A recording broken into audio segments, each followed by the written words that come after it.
¿Cómo ven, cómo perciben ustedes desde la Cátedra Complutense este proceso que vive Venezuela? Yo debo decir que vine a Venezuela por primera vez hace 3 años. Esta es la segunda vez que vengo a Venezuela. Lo que sí he notado yo es que primero ustedes no tienen una percepción exacta del cambio. ¿Por qué? Porque viven la cotidianidad del cambio, ¿no? Es como cuando tú vives con tu hijo, no le ves crecer. Pero si tú, por ejemplo, eres el tío del hijo, le ves cuando tiene 5 años y le ves cuando tiene 10 años, y dices, caray, cómo ha crecido el niño, ¿no? Bueno. Y esa es la impresión que a mí me ha dado Venezuela. O sea, este país, yo no le reconozco de hace 3 años, que ya es decir, porque son solo 3 años, ¿no? Aquí hay un esfuerzo titánico en materia de educación, en materia de sanidad, en materia de infraestructuras, en materia de participación popular, incluso a veces se pasa. Es verdad, lo digo con franqueza, lo digo cariñosamente, pero yo no soy de aquí, yo no voto aquí y por tanto yo digo lo que pienso, ¿no? Y sencillamente, repito, este país ha cambiado. Además noto una alegría que no percibí hace 3 años, una estabilidad que no percibí hace 3 años. Lo que no ha cambiado es la prensa. Igual, la prensa está igual. La prensa, R que R, es una prensa de guerra, ¿no? ¿Qué se le va a hacer? Pero evidentemente el país ha cambiado, vamos, eso está claro. Yo, por ejemplo, la primera referencia que tuve de Venezuela fue por un venezolano, un franco-venezolano, Elías Benatar, sus hijos todavía viven en Caracas, están casados aquí y todo, que era mi amigo mío y que de vez en cuando pues iba a España a pasar las vacaciones o a París. Yo soy medio francés, a veces estoy en Madrid, a veces estoy en París. Y un día me lo encuentro por la calle con el mes de noviembre. Elías, ¿qué haces por aquí? Pues mira, es que me he vuelto. Digo, ¿vienes de vacaciones? Dice, no, me he vuelto. Digo, no, ya sé, pero que cuando te vuelves a Caracas. Dice, que no me vuelvo a Caracas, que es que me he vuelto a Europa. Digo, ay, ¿por qué? Dice, porque no soporto aquello. Digo, pero hombre, tú tenías tus negocios, los he vendido. Y los demás se los he dejado a mis hijos. Pero yo me vuelvo, no soporto aquello. ¿Pero qué es lo que no soportas? Me dice, no soporto ver el caso más flagrante de cómo una clase dominante explota tan despiadadamente su propia población. Y dice, ¡ting! ¡Fua! Eso dicho por un banquero, ¿eh? Por un banquero. Que ya tiene mérito. Que ya tiene mérito. Y que por un apellido, evidentemente, debe ser de origen sefardita y debería sentirse de alguna manera en retorno a sus raíces, ¿no? Sí. Con gran dolor de tener que dejar. Después, fíjate, esto era antes de que Hugo Chávez ganara las elecciones, las primeras, ¿no? Después, Hugo Chávez gana las elecciones, va a Madrid y me llevo a Elías al mitin de Hugo Chávez. Él no conocía a Hugo Chávez. Y a la salida le digo, bueno, ¿qué te ha parecido esto? Era una reunión con empresarios y tal y cual. Me dice, muy bien, es un tipo muy interesante, además es un tipo leído, se ve que sabe de qué habla. Me dice, debo decirte con toda franqueza, Jorge, que conozco bien Venezuela y conozco bien la situación de Venezuela. Entonces, o este señor gana 4 o 5 elecciones presidenciales seguidas, o si no, Venezuela no tiene solución, excepto una dictadura militar progresista de 30 años. ¡Wow! Yo cuento lo que a mí me dijo, ¿eh? Pero el análisis quirúrgico de un hombre de empresa y un banquero con... Él prefería 4 o 5 mandatos de Hugo Chávez, pero decía que si eso no era posible, este país tarde o temprano iría a una dictadura militar progresista que duraría 30 años, que era lo único que podía sacar este país, excepto Hugo Chávez. Y después, mi relación con Venezuela vino por un alumno de doctorado. Allí apareció un alumno vestido de oficial venezolano, muy guapo él, tal, Pedro Asael Pérez Ravelo, y me pidió ser su director de tesis, y fui su director de tesis. Un día me dijo, yo es que soy ahijado de Chávez, bueno, algo así parecido. Y yo me sé para mí, yo de Napoleón Bonaparte, ¿verdad? Pero pero después un día hablando con Chávez me dijo, pues sí, efectivamente, Pedro, trataré como si fuera mi hijo, porque es como si fuera mi hijo. Muy bien, y me pasó una cosa ya, el compromiso ya con Venezuela, dentro de una cierta objetividad, porque yo soy muy eurocéntrico y la verdad los asuntos latinoamericanos no me han interesado nunca excesivamente, pero para mí Venezuela es una excepción. ¿Por qué? Por el golpe. La noche del golpe, yo estoy en mi casa cenando con mi mujer y mis hijos y aparece don Pedro Asael Pérez Ravelo. Se sienta, le damos de comer, empezamos a oír las noticias y noto que este hombre se pone literalmente a llorar de rabia, ¿no? Y digo, bueno, tú cálmate, hombre, ya veremos. No, que te das cuenta lo que están haciendo, esto va a terminar muy mal, esto es una locura, además estos son unos impresentables, tal y cual.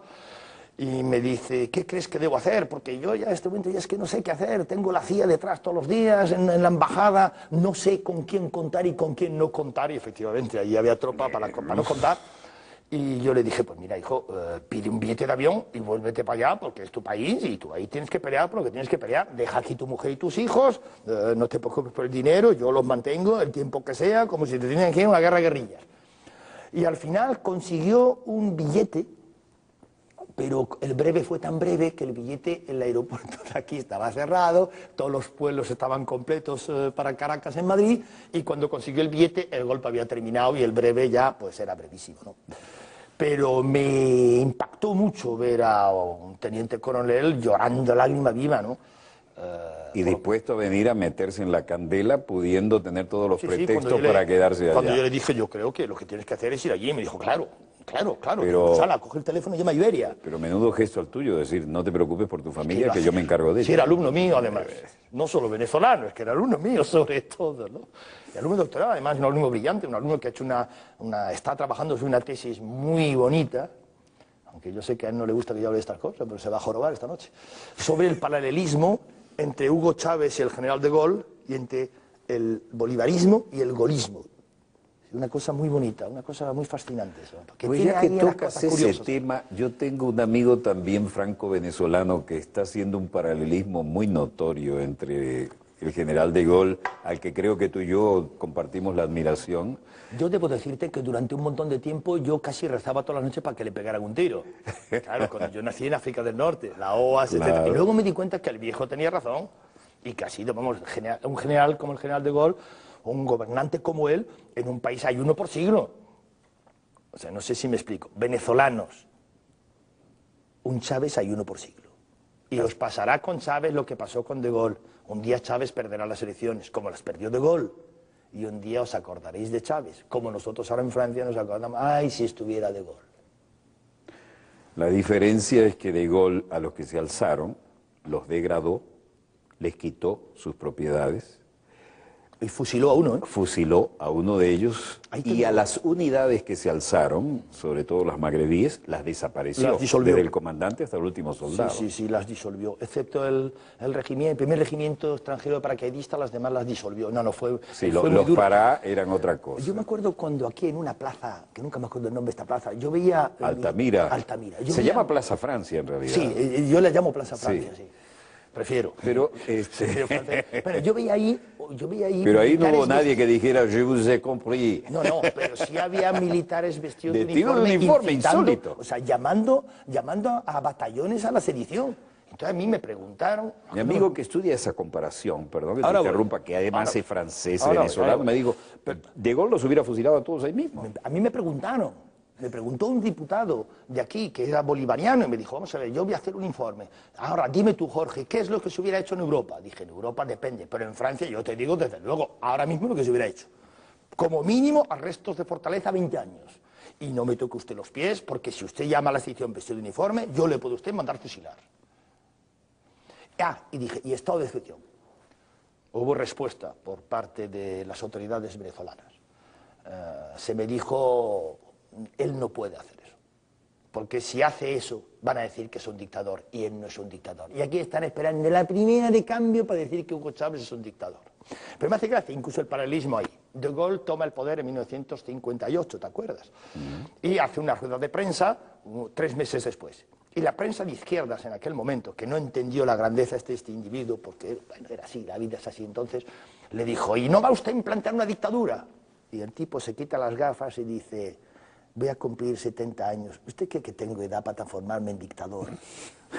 Tenía unas lógicas. Era genial. Bueno, entonces, paralelismo entre Hugo Chávez Frías y el general de Gaulle.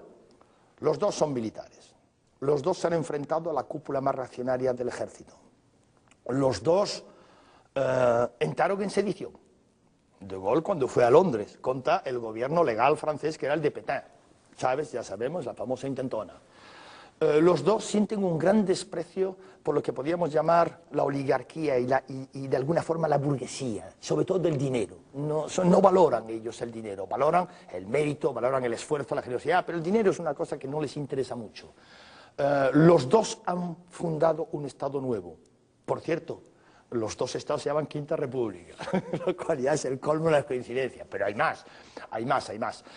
Se me dirá, bueno, es que Hugo Chávez evidentemente habla de socialismo, mientras que De Gaulle hablaba de economía dirigida. Bueno, la economía dirigida forma parte del socialismo y hay expresiones... De la mano del Estado. Claro, un Estado fuerte que interviene, no suprime la propiedad privada, pero regula la vida económica del país, ¿no? Además, hay frases de Gaulle, y por cierto de Chirac, que es bastante buen amigo de Hugo Chávez, hablando de socialismo a la francesa. Claro, luego después están las diferencias, porque la situación de Venezuela no es la situación de Francia. Y por lo tanto, un socialismo a la francesa no puede tener las mismas características que un socialismo a la venezolana, que lógicamente tiene que ser más socialista porque hay más necesidad en este país de repartir que la que hay en Francia. Francia es más rica, es más igualitaria, mientras que Venezuela ha sido muy desigualitaria durante un montón de tiempo. Entonces ahí, digamos, hay que hacer una cierta tendencia por parte yo le llamo del chavismo, que los chavistas, perdón, que los bolivarianos se enfadan cuando digo eso, pero hay una cierta tendencia un poco a quemar etapas, pero yo lo entiendo. Y por otra parte, debo decir, me estoy entusiasmando demasiado. No, pero es que ese paralelismo para algunos dirán, vaya, mire, ¿quién va a comparar esto? No, en la comparación, De Gaulle sale fusilando generales. Sí, y sale degradándolo y quitándoles las propiedades a su familia. Fusiló a Bastien Thierry. Un tío que dijo, cuando el abogado lo vino a decir, esto viene muy bien en una película, se llama El Día del Chacal. Ajá. La famosa película esta, y en un momento el abogado le dice, pero ¿no se da usted cuenta que le van a fusilar? Y el otro dice, jamás el ejército francés disparará contra mí. Como le pegaron 12 tiros y le mandaron a la tumba, tumbando, claro.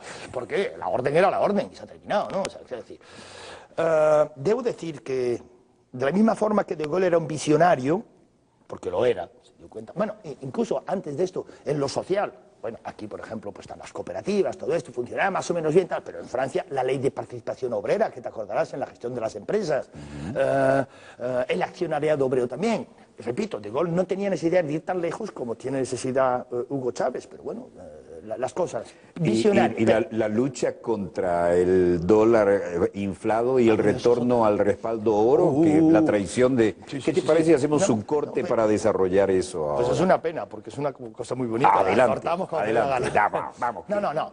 De Gaulle lleva a cabo lo que yo llamo un doble proceso de descolonización. Primero, un proceso de descolonización exterior, es decir, De Gaulle llega a la conclusión de que los anglosajones han transformado a Europa en un protectorado y que Europa debe independizarse de los anglosajones. Y toda su política exterior va a estar orientada a llegar a acuerdos con Rusia y a intentar echar a los anglosajones de la Comunidad Económica Europea. Luego, su sucesor Pompidou le traicionará porque meterá a Inglaterra, que De Gaulle había vetado sistemáticamente en la Comunidad Europea. Pero para empezar, De Gaulle votó a la OTAN de Francia. Bueno, claro, ¿cómo que les dio 6 meses? Tenían 12 bases y dijo, en 6 meses no quieren ni una sola base norteamericana. Todo el mundo dijo, uy, ¿qué van a decir los gringos? Pues que digan visa, se tuvieron que ir y punto, y se ha terminado la presente historia. Claro, pero Chávez también lleva a cabo un proceso de descolonización exterior. De decir, no, mire usted, Venezuela no es una colonia de los anglosajones, no es una colonia norteamericana. De Gaulle lleva a cabo además luego, simultáneamente un proceso de descolonización interior. Es decir, Francia, el pueblo francés estaba literalmente colonizado por una clase política que evidentemente lo tenía trincado.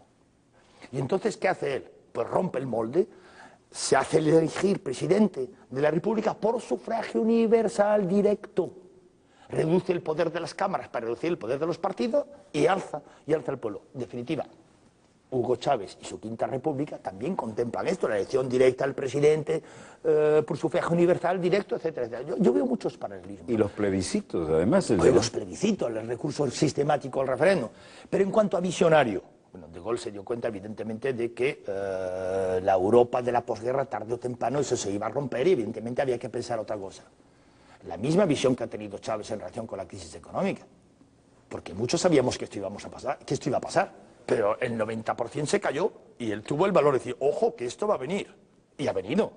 Y gracias a que lo vio, este país es del hemisferio sur, al sur del Río Grande, para entendernos, el país en este momento mejor preparado para afrontar la crisis. Y cuando quieras, después del descanso, te lo explico. Es que además, en mi opinión, tú tienes es que tu opinión es lo que hace el programa hoy. Bueno, por eso estás aquí.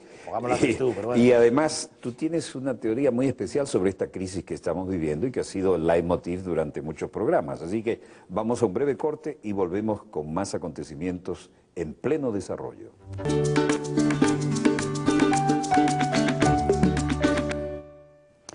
Volvemos en esta extraordinaria entrevista con el doctor Jorge Bestringe, quien además tiene, entre otros títulos, ahí sí como una definición como psicólogo estudioso de la guerra. ¿Qué concepto hay allí? Algo que vi en una de las tantas biografías tuyas que circulan, ¿no? Un psicólogo de la guerra. ¿Cuál es? ¿El manejo del proceso de la información o vinculado a los procesos o qué? No. Yo cuando estaba en tercero de carrera me di cuenta que había muy pocos estudios en España. Yo hice mi carrera en España. Había muy pocos estudios en España del impacto de la guerra en las sociedades. Y a mí me pareció que un fenómeno tan absolutamente brutal, un impacto tenía que tener, ¿no? Y me puse a estudiarlo. Y entonces fue como después, poco a poco, llegué a desarrollar conceptos, como por ejemplo el concepto de guerra ilimitada, es decir, guerra hasta la total destrucción del adversario, guerra total, que es la utilización de los medios, como tú sabes, es decir, no forzosamente eliminar al adversario totalmente, pero sí utilizar la totalidad de los medios. Me sirvió, por cierto, de ejemplo, no de ejemplo, de tema de estudio. Mi primer tema de estudio sobre la guerra total fue la guerra del Paraguay. Te diré que me toca muy de cerca, sí. Porque yo fui a un colegio que sería el equivalente al Pilar, ¿no? Pero resulta que las primeras lecciones de antiimperialismo las recibí allí. Y mi profesor de sociología, desde el punto de vista cristiano, que además nos obligaba a estudiar marxismo y todo lo demás, fue capellán de asalto en la guerra del Chaco. Y entonces nos enseñaba lo que era crear y educar a la crema de la juventud para después ir a darle la extremaunción en la primera línea, destripados por los morteros, porque de un lado había una compañía petrolera y un imperio, y del otro lado otra compañía petrolera y otro imperio. Aquello terminó con la eliminación de todos los varones mayores de 12 años paraguayos. O sea, yo no he visto una cosa equivalente en la historia. Todos los varones mayores de 12 años fueron pasados por las armas. Porque tuvieron un valor inusitado y además fue cruel. Se peleaba al final por las pocas fuentes de agua potable, ¿no? Y nunca apareció aquel petróleo. Pero hablábamos de la crisis.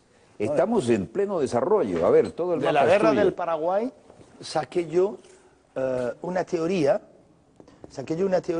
sobre por qué al final la guerra simétrica es una extensión. Por si quieres el puntero está a tu orden, no sé, tú verás. Mi dedito que está limpio. Digitemos. Sí, nada, de esta guerra saqué la teoría según la cual la guerra simétrica que vino después iba a ser un desarrollo de la guerra total. Es decir, por ejemplo, si vamos a una pizarra, si puedo, ¿cómo no? Utilizar un eje de coordenadas, ¿vale?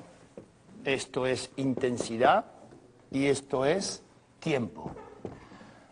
Tú que has sido militar, sabes que hay una ley que dice que cuando una contienda dura demasiado tiempo, tarde o temprano los contendientes tienden a utilizar la totalidad de los medios de destrucción que disponen. Se llama esta ley de ascenso a los extremos.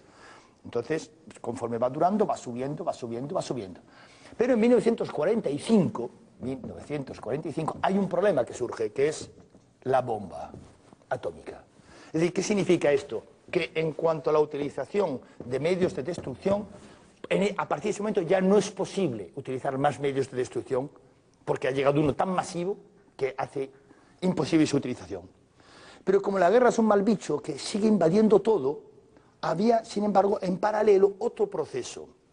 En lugar del ascenso a los extremos superiores, el descenso a los extremos inferiores. Es decir, empezamos con la guerra de la Revolución y del Imperio, donde los varones válidos, sin cargas familiares, son movilizados, es decir, aumenta la población utilizada.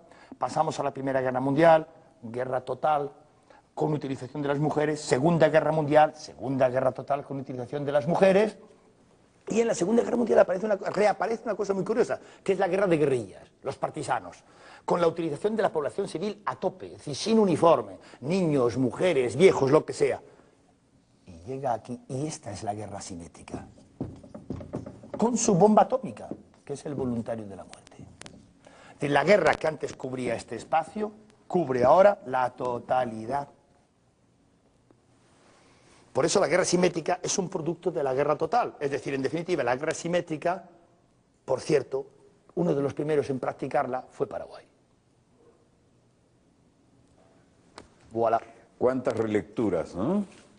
Y en cuanto a esta crisis económica en lo que estamos inmersos en mayor o menor grado, ¿qué perspectiva desde tu ángulo privilegiado de análisis le ves?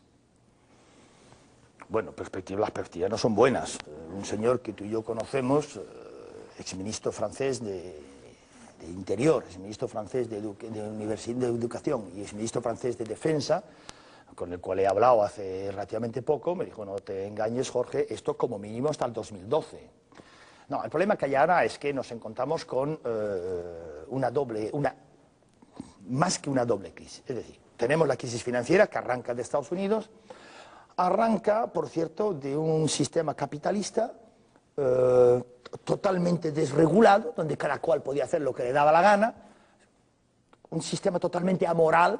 El Estado ya no intervenía para moralizar las cosas. Por cierto, debo decir que cuando Roosevelt en 1934 dictó unas leyes para evitar precisamente lo que se ha producido ahora, muchos años después, el señor Clinton canceló la ley.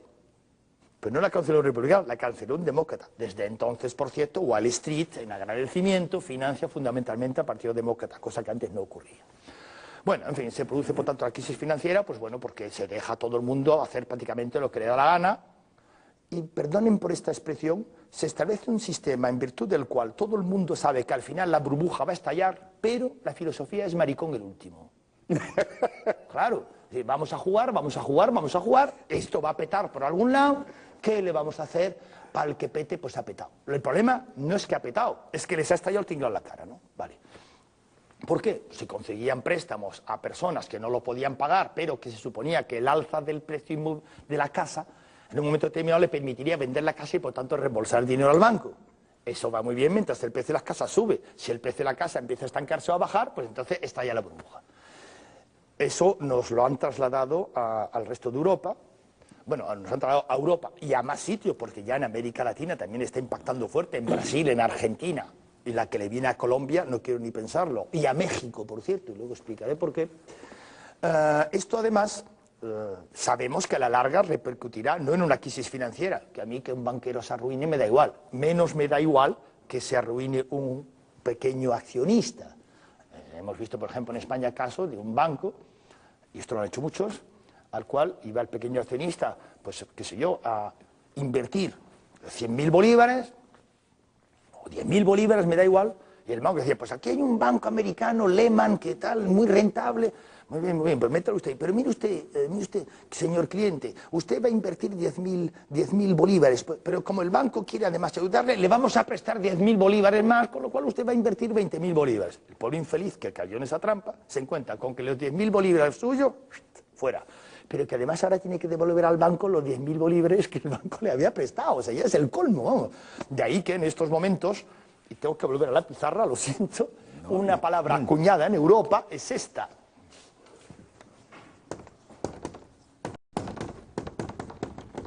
Bankster. La contracción de banquero y gángster. Porque ha sido un atraco. Bien, por cierto, este atraco se dobla de otra situación particularmente triste.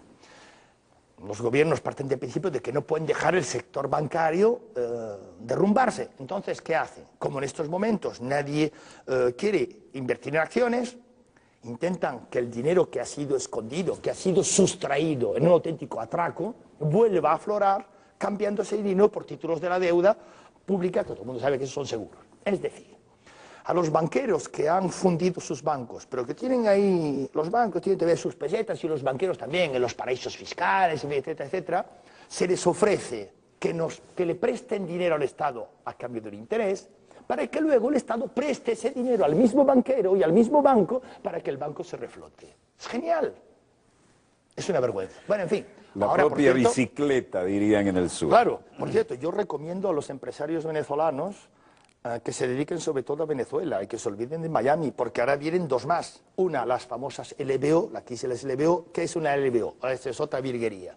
Yo compro una fábrica, compro una empresa, y para pagar la empresa pido un préstamo al banco por el importe de la empresa. El banco te da el importe de la empresa es tuya y tú le debes el importe al banco. Mientras la economía va para arriba, la empresa funciona, tiene beneficios, tú puedes devolver el préstamo. Pero si la economía no va para arriba, entonces tú no puedes devolver el préstamo porque no generas beneficios. Y entonces, un segundo agujero financiero. Tercer agujero financiero, las tarjetas de crédito. Actualmente en Estados Unidos alrededor del 50% de la población a 15 de mes ya no tiene dinero contante y sonante, y trébuchant, como dicen en Francia, entonces utiliza las tarjetas. Llegan a tener hasta 7 tarjetas. Van utilizando las tarjetas, van agotando el cupo de cada tarjeta. Bueno, mientras esa persona tenga trabajo, puede pagar eso. Pero si en un momento determinado se queda en paro, ¿quién le paga el déficit de la tarjeta al banco? Debo decir que, te voy a haber apuntado eso antes, Venezuela es el país al sur del Río Grande que probablemente mejor va a poder encajar la crisis. ¿Por qué? Porque ha creado un sector público importante, sí, de empresas nacionalizadas estratégicas. Es que la teoría según la cual todo lo que se puede dar a la empresa privada es bueno para la economía, no es verdad. El Estado tiene que poderse reservar palancas para poder crear empleo en un momento determinado. Por ejemplo, la siderurgia pesada, si la hay, o por ejemplo, determinados sectores creadores de empleo, donde la empresa privada tú no le puedes decir crea empleo, porque dice no me da la gana, pero el Estado sí puede decir voy a crear empleo. ¿De acuerdo? Bien. Incluso hasta en materia de educación, ¿no? Bueno, pero eso en primer lugar. En segundo lugar, están creando un sector bancario estatalizado, o sea, estatal, que es importante. Porque nosotros en Europa, ¿con qué nos encontramos? Por ejemplo, en España o en Francia. No hay banca nacionalizada en estos momentos. Ahora está empezando a renacionalizar. Por tanto, no hay banca estatal. Está el Banco Central, pero el Banco Central dice que él no obedece al poder político. Y por tanto, él hace lo que él tiene que hacer. El Banco Central Europeo, nada, cooptado por los banqueros europeos. Y por tanto, no obedece al poder político. Es decir, nos encontramos actualmente con que ni el Banco Central Europeo obedece, ni los bancos nacionales centrales obedecen, y no existe ningún otro sector público bancario para poder obedecer a las órdenes del Estado. En Venezuela sí. ¿Comprenden? Y por tanto, eso es importante. Siempre y cuando, repito, Venezuela haga, y voy a utilizar una expresión francesa que quizás sea un poco grosera, yo creo que los venezolanos lo que tienen que hacer ahora es, evidentemente, el ALBA es una buena idea, pero Venezuela también tiene que apretar el culo. Como dicen, serrer les fesses. Apretar el culo, ¿qué significa? Ojo, hay que proteger la industria naciente, hay que protegerla frente al exterior, y además a los empresarios venezolanos les diría, con toda franqueza, dedicaos a esto, porque lo que vayáis a mandar a los estates, igual volvéis con una manita adelante y una manita detrás, ¿eh? ¿Y cuántos que se fueron allá ahora han perdido la casa y están pensando cómo podrían volver, ¿no? Bueno, ahora, pues que vuelvan, ¿no? Que vuelvan de su país, que vuelvan, ¿no? Yo creo que en eso, me imagino que el gobierno venezolano llegará un momento que dará facilidades para eso. ¿cómo se reorganiza Europa a la luz de esta crisis y de este mundo que ya no parece unipolar y hegemónico? Mira, Walter, yo he preguntado a banqueros y a economistas en privado, ¿no? Porque en público no dicen esto. ¿Y ahora qué va a pasar? No tenemos ni idea. No tienen ni idea. ¿Y esto cómo arreglarlo? No sabemos, porque desborda cualquier tipo de predicción y de previsión. Un poco pasa lo mismo en relación con la reorganización del mundo, ¿no? Hay una cosa que es cierta. Hay un Estado, que es Estados Unidos, que desde la guerra de Vietnam vive a crédito, ¿de acuerdo?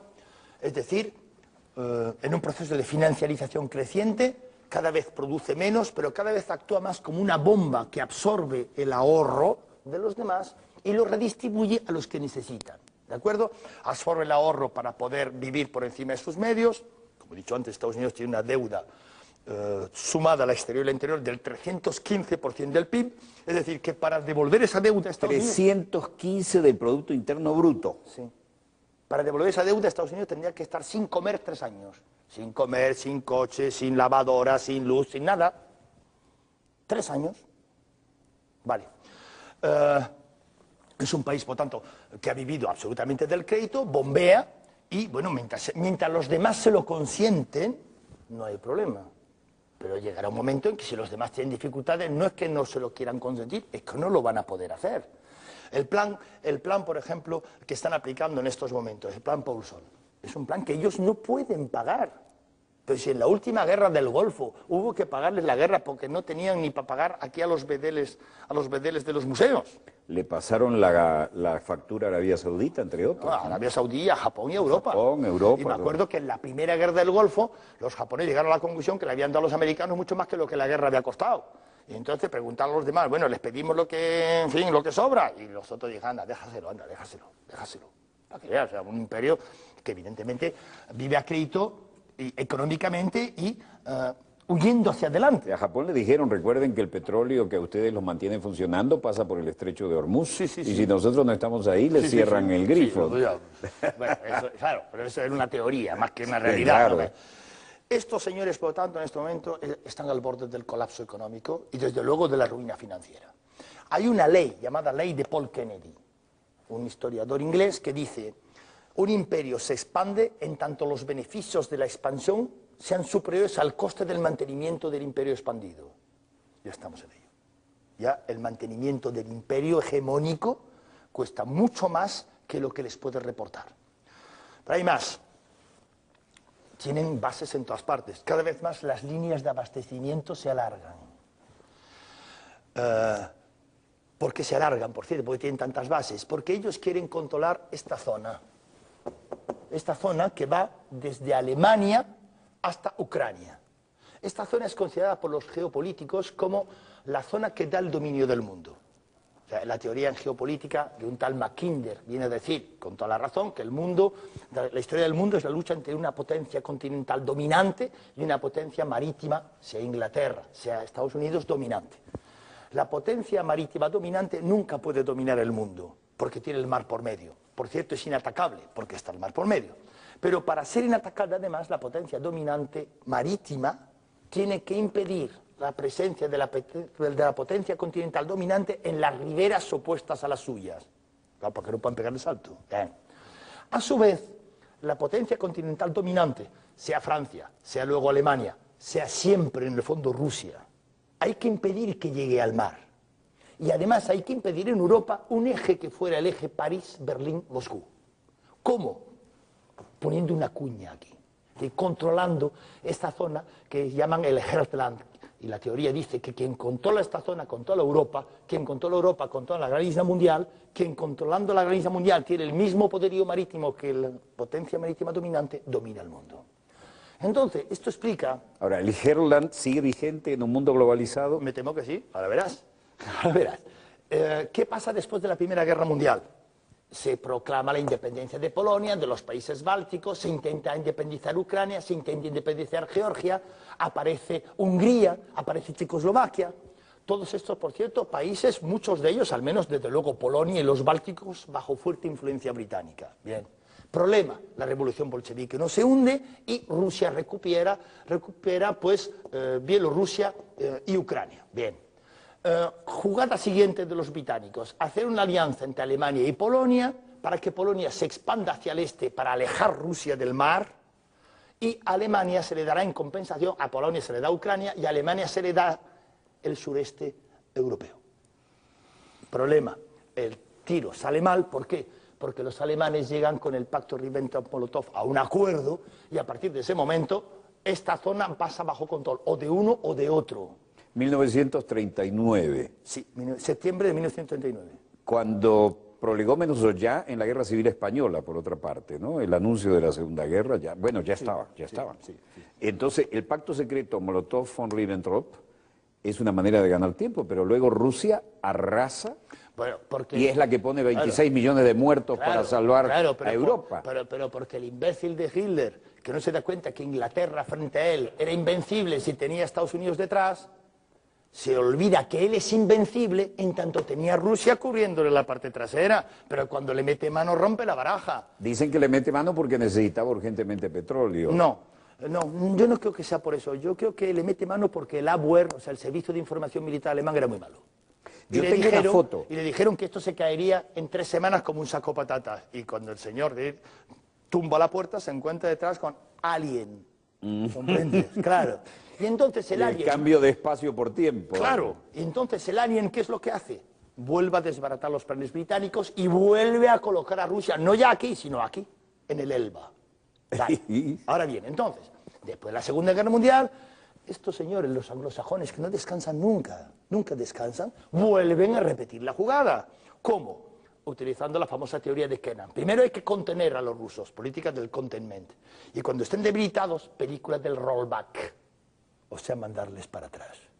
Cuando cae el muro de Berlín y cae la URSS, pues en ese momento, ¿qué es lo que reaparece? los 3 estados bálticos, Bielorrusia independiente, Ucrania independiente, Georgia independiente, y los anglosajones diciendo a los polacos y a los húngaros, a los checoslovacos y a todos estos, nosotros os vamos a defender, cosa que no sé que nadie. Pero y además os haremos miembros del club selecto de la OTAN. Claro, claro. Entonces, ¿de qué se trata actualmente? Se trata de empujar Rusia lo más lejos posible del mar y lo más lejos posible del eje franco-alemán. Y al mismo tiempo, pero no solo de este mar, sino también de este mar, a través de Georgia, para cortarle el acceso en la medida de lo posible y poner en discusión quién es el auténtico dueño de Crimea. Y también, bueno, la guerra de Crimea ya a mediados del siglo XIX dio lugar al primer corresponsal de guerra, que era el del Times, que era Russell, y además ahí aparece Florencia Nightingale y todos los desastres que estaban apareciendo en la logística. Deja la poesía por ahora. En fin, al mismo tiempo hay que contener China. Es lo que se llama el creciente de luna de la crisis, que arranca de los Bálticos, pasa por encima de todo esto y Yugoslavia, pasa por Irak, Irán, Afganistán, contiene China. Si se ve este creciente luna de la crisis, se darán ustedes cuenta que el 90% de los conflictos que hay actualmente en el mundo están aquí. Y el petróleo del Báltico encaja ahí. Bueno, y el del Cáucaso. Lo que pasa es que ya no pueden más.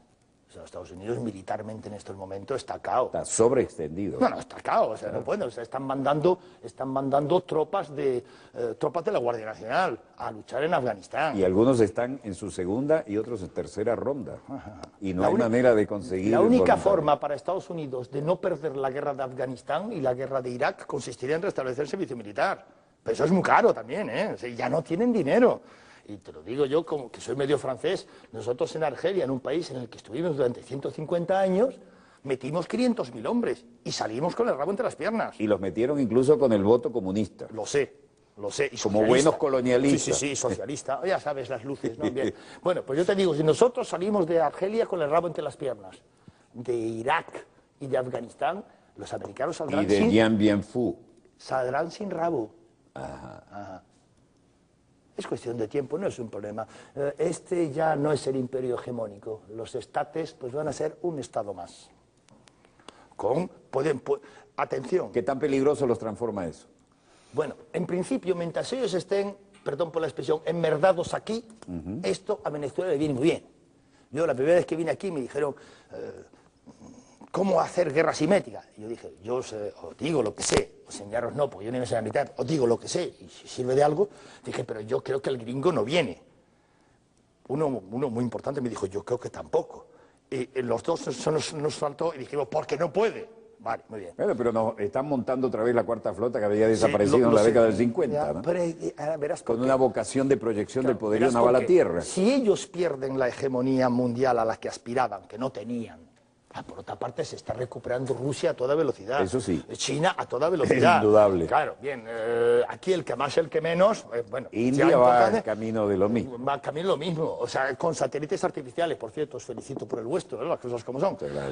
Que la gente os dirá, bueno, que es que el satélite venezolano lo tira un cohete chino. Bueno, mire usted, los satélites en Europa habitualmente los tiran cohetes rusos.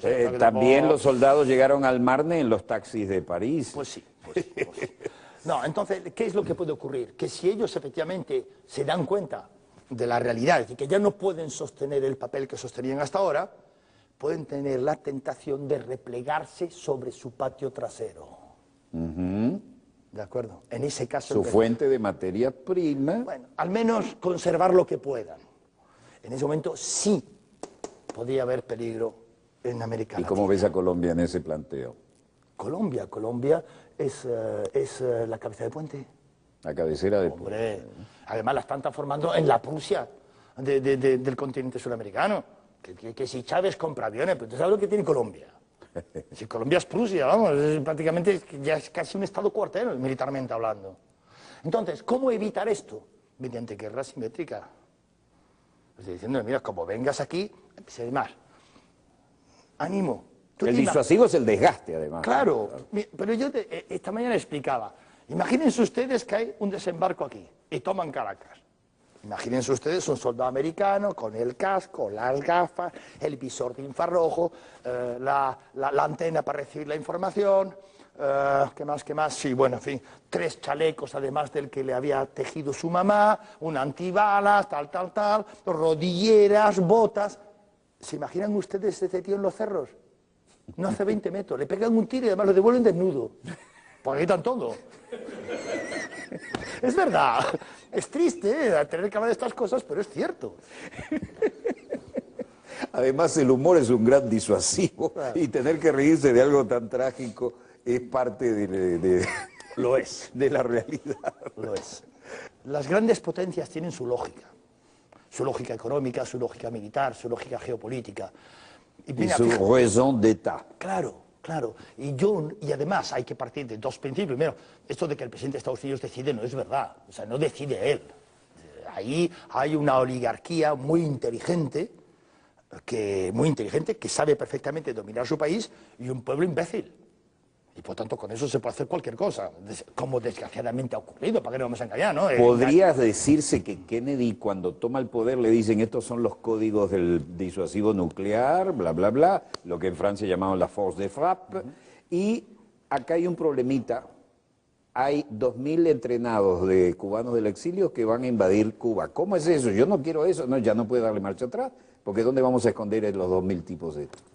¿Sería tan ingenuo así? ¿Se enteró cuando llegó? Él. No, eso no es lo que nadie...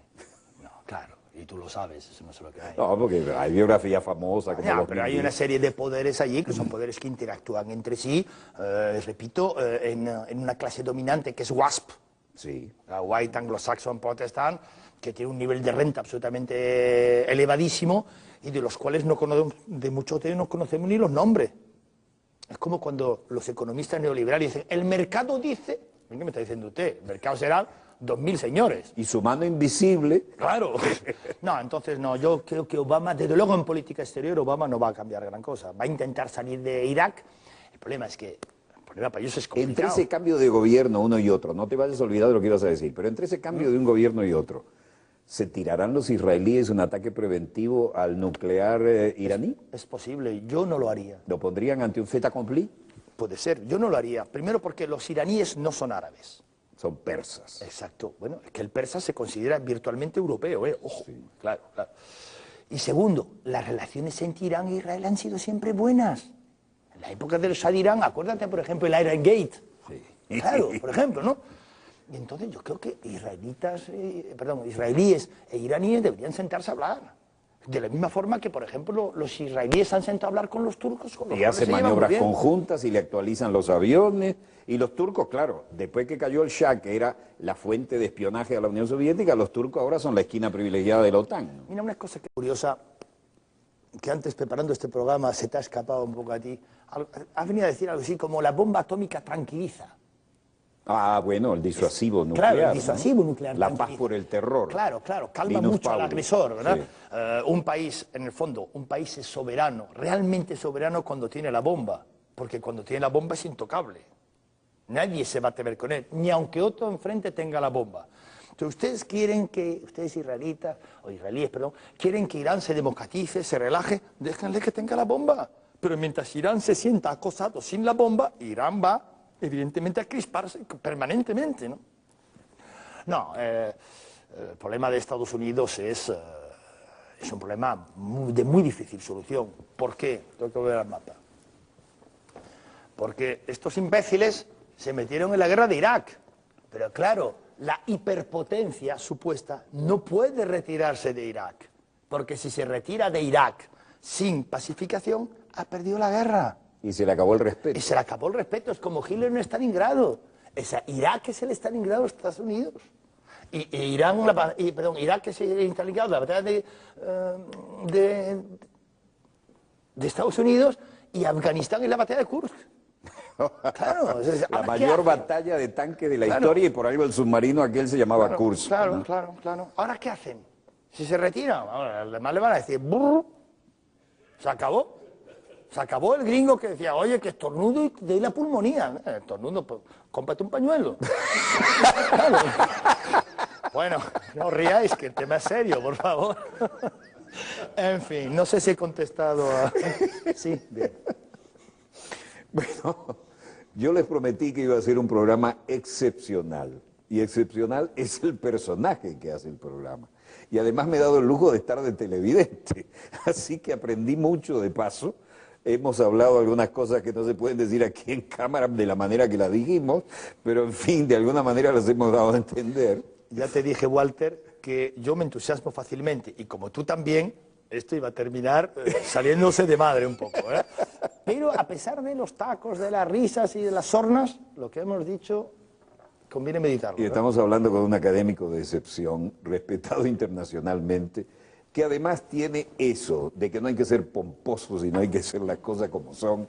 ¿Y qué mensaje nos dejas para cerrar el programa a los venezolanos que estamos viviendo estos tiempos que, para mí, el país, para vivir la historia, para ser militar, para ser periodista, para hacer lo que nos dé la gana en este momento, es Venezuela, en este continente? Mira, yo y me siento tan orgulloso de estar viviendo esto. ¿Cómo lo ves tú como francés, como español? Ay, lo de francés verás por qué digo ay. La primera vez que vine a Venezuela, solté una conferencia en Fuerte Tiuna, delante de centenares de jóvenes oficiales y suboficiales del ejército venezolano, y justo antes de que hablara el presidente Chávez, ¿no? Y lo que vine a decir en esta conferencia es que realmente el temor que el imperio tenía en relación con Venezuela, y el imperio y sus aliados en el continente, no era tanto la cuestión del petróleo ni la cuestión de una hipotética e irreal militarización, sino la idea bolivariana. Es decir, el neoliberalismo político también ha entrado en crisis. Entonces, hay que buscar otros modelos políticos, ¿no? Esto yo lo estudio todos los años cuando doy sistemas políticos comparados. Lo que nos vendieron como neoliberalismo es irreflotable. Absolutamente. Y además es claro, un suicidio. Claro, no, pero ahora no digo en el ámbito económico, digo incluso en el ámbito político. Claro. O sea, esto de que Estados Unidos es una democracia, vamos, para hacerse pipí de risa, vamos, ¿no? Y eso evidentemente los pueblos lo saben. Entonces, ¿cuáles son los modelos ascendentes? Uno, el chino, es un modelo. Otro, el islámico. Un tercero, el ruso. Y un cuarto, el venezolano. Porque el venezolano es una auténtica bomba ideológica. ¿Por qué? Porque enseña a los pueblos al sur del Río Grande, y no solo al sur del Río Grande, que es posible sacudirse una oligarquía que lleva siglos gobernando, que es posible establecer un sistema más participativo y que la esperanza no está perdida. Y claro, esto a las oligarquías sudamericanas les suena a cuerno quemado. Claro. Entonces, por eso digo, ¿qué es lo que ha hecho Venezuela? Venezuela está haciendo lo que fue en Europa el equivalente a la Revolución Francesa. Es decir, otro modelo es posible. Entonces, yo no soy creyente y tampoco soy islamista, pero por lo que voy a decir ahora, ojalá salga adelante, vamos, por el bien de América Latina y por el bien de mucha más gente fuera de América Latina, inshallah. Tú sabes cómo despedimos el programa todos los viernes, ¿no? Decimos, Shabbat Shalom, Assalam Alaikum, Pax Bobis. Vale, me parece muy bien. Y cuando no lo hacemos, dice, ¿qué pasó que no lo dijeron? Me parece muy universalista. Porque en esta tierra de gracia convivimos las grandes religiones monoteístas, ¿no? Ya. No os preocupéis. Pero... Yo creo que los venezolanos vais por buen camino.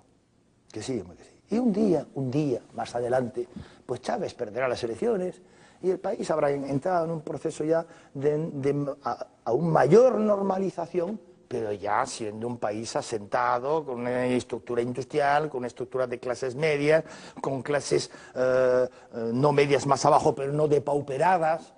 O sea, con esperanza. Yo una de las cosas más bonitas que he visto ahora en Venezuela es que he visto a la gente alegre. Cuando la primera vez que yo vi la gente no estaba alegre. He visto a estos chicos yendo, por ejemplo, a las escuelas bolivarianas, vestidos con su uniforme, con sus libros, con sus zapatos limpios. Es que es muy bonito, es que se están haciendo cosas de verdad, que son bonitas, ¿no? El otro día, oyendo a Chávez, decía, ¿cómo es posible que tanta gente quedara ciega en Venezuela sin poder ver jamás cuando una operación de 20 minutos le devuelve la vista? Claro, hombre, por Dios. Pero si había barrios en este país donde no habían visto un médico en la vida. Yo cuando recorría los cerros como reportero, imagínate, cuando el Nacional era progresista, ¿no? Yeah. Me encuentro con una señora en San Agustín del Sur, no sé si por la Vuelta del Muerto, la Vuelta del Vietnam o del Guayabo, por allí, me decía, y ¿Cuántos hijos tuvo usted, señora? Bueno, tuve como 11 y algunos se han muerto. ¿Y de qué se le murieron, señora? Dice, qué sé yo, a uno se le mueren los hijos y uno ni sabe de qué se le mueren. ¿Te das cuenta? Ahí, y la autopista abajo con los carros últimos modelos y aquellos edificios crecidos. Por eso se volvió mi amigo Elías a Madrid, porque esto era insoportable. Ahora no se habría vuelto. Había otra señora que tenía una mutación genética y todos los años paría un niño con problemas en las piernas y tenía que pagarle a algún muchacho para que se lo bajara del cerro, luego ver si en la autopista le paraba un taxi para llevarlo al hospital ortopédico infantil, luego pagar otro taxi, que se le iba el dinero que tenía para comer, para llegar a la pata del cerro, como decimos acá, y luego pagarle a los muchachones para que se lo subieran hasta el rancho. ¿Qué vida era esa, viejo? Es mi testimonio de vida. Fíjate, yo es que no lo llego a concebir, ¿no? Como europeo. Y aquello, me parece como si me estuvieras hablando de otro planeta, ¿no? Claro, es que pasando la autopista era otro planeta. Es decir, un plátano tenía un valor en la pata del cerro y otro valor arriba. Pero claro, llegaba más fácil una lata de cerveza, ¿no? Pero también había que pagarla con la plusvalía de llevarla allá. Esas son experiencias que nadie me las tiene que contar. No te deprimas. No, que me voy a deprimir. Camino y que es más, contigo imposible. Contigo podemos hablar de la bomba atómica y hacernos pipí de la risa, viejo. Llegamos a lo que decía Linus y Pauli, la paz por el terror. No te metas conmigo porque nos vamos los dos, pero tú te vas seguro. Sin duda. Muy bien. Qué bien, qué placer. Bueno, señores, Jorge Bestringe, le dije que iba a ser un programa de excepción. Tenemos la esperanza de que lo volveremos a ver. Quiero que le des mi saludo a aquella colega que acaba de lanzar ese bombazo de libros sobre la reina, Urbano. A Pilar Urbano, a quien tuve el gusto de conocer volviendo del frente del Sáhara. Y además, ¿José Luis vive todavía?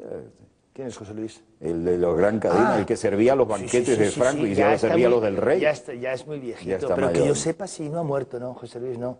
Que conste, que sepáis que cuando va a Madrid va a restaurantes cojonudos, ¿eh? No, me llevaba a Pilar Urbano, vale, que además ya levantaba el teléfono y la atendía el rey. Espero que pagara ella.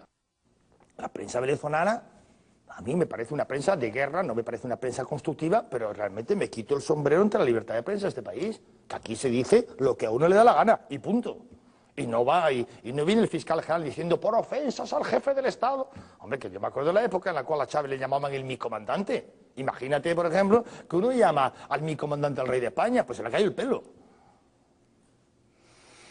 En fin, bien, damos vuelta a esta página. Tu saludo para despedirte de esta audiencia que además llega a España y estamos en vía satélite en todo el hemisferio y por vía internet llegamos hasta Australia y ponte tú a ver en el mapa, ¿no? Cuando has dicho doy la vuelta a esta página he dicho, Dios mío, que va a empezar el topo segundo. No, de verdad. Ojalá pudiéramos reírnos así todos los días en el programa. Yo, con toda franqueza, nunca he sentido un gran interés por América Latina. Lo digo con franqueza, he hablado con franqueza aquí, hasta que descubrí Venezuela y sobre todo, más que descubrir Venezuela, hasta que descubrí la Venezuela bolivariana, ¿no? Es la verdad, me puedo confundir, puedo estar cegado, no creo, pero en todo caso yo no soy nadie para decirle a los venezolanos lo que tienen que hacer, ni mucho menos, ¿no? Pero agradezco mucho la invitación y realmente es un buen pueblo. Y por cierto, es un precioso país. He estado en Güiria, una carretera infernal, pero qué bonita era. Es una carretera preciosa, ¿no? Este es un país exuberante. Con lo que a este país le han robado y todavía queda, en el momento en que termine de estar bien administrado, este país puede dar todo lo del mundo. Y no os olvidéis de la energía nuclear, que es muy útil a muchos efectos. La teníamos lista con el doctor Fernández Morán en la época de la década del 50, y éramos pioneros y perdimos 150 científicos, pero creo que vamos a por ella porque es una alternativa no contaminante si la manejas bien. Bueno, nosotros en este momento en Europa, los que no tienen, Francia tiene 57 centrales nucleares. Dependen del 80% de la energía nuclear para su electricidad. Por tanto, Francia se muere de la risa cuando le hablan del precio del petróleo. Claro. Mientras que España, cuya dependencia del petróleo es del 80%, le da el ataque de nervios cada vez que sube o baja el petróleo. Y además el petróleo no es eterno. Y además, ¿qué carajo es esto? ¿Por qué Venezuela no va a poder tener energía nuclear? ¿Es que sois subnormales o qué? ¿O es que hay que pedir permiso? Ya teníamos el reactor En la época de Pérez Jiménez. ¿Verdad? ¿Ah, sí? Sí, sí. ¿Lo hubo? Estábamos, lo hubo. ¿Y qué pasó con él? Bueno, después cambiaron los conceptos, hubo otras prioridades y 150 científicos formados eso en es el área verdad. nuclear, dicho acá por el viceministro de Ciencia y Tecnología, se los tragó la historia, ¿no? Ahora, qué curiosos en la historia de Venezuela, ¿no? El gap, esa especie de agujero negro existente entre Pérez Jiménez y Hugo Chávez. Desde mi punto de vista, teníamos una idea de país y una estrategia y a dónde íbamos. Y solamente hemos recuperado una estrategia y una idea de país y hacia dónde vamos ahora. Sí, sí, estoy de acuerdo. Y me hago responsable de lo que digo porque Estoy de acuerdo. Sí, sí. lo he estudiado. Fernández Morales, un ejemplo. Bueno, mi querido amigo, espero que cuando vuelvas por aquí, obligatoriamente pasarás por este programa. Siempre y cuando no esté el aire acondicionado en tu despacho, que es que me estoy resfriando. No, O sea, ¿tú sabes voy, lo a que- terminar con aspirina. ¿Tú sabes lo que no pasa? se pueden ustedes imaginar el aire acondicionado que hay en el despacho de este pobre hombre. Vamos, sales con los pies que no los sientes, vaya. Pero es que, fíjate cómo ando yo, ¿no? Con botas de Ya, campaña y medias gruesas, pero Ya he eso visto, ya. es una cosa que disimulo cuando trato de ir al aire, porque si se me enfrían los pies, adiós garganta, ¿no? Claro, y me enseñaron algunos cantares y de ellos me valgo para no trabajar, tú sabes. Entonces, fíjate tú. Fíjate tú que yo dije, señores, si no tenemos el aire en los parámetros que exigen los módulos de edición, estos fallan. Esto es como la aviación, es una ciencia exacta. Entonces, me dicen, ¿quieres aire? Bueno, ahí te va el aire. Bueno, ¿y el control? Bueno, no sé, lo estamos buscando. ¿Cuánto tiempo hace eso? Bueno, ¿cuántos tenemos resfriados ya?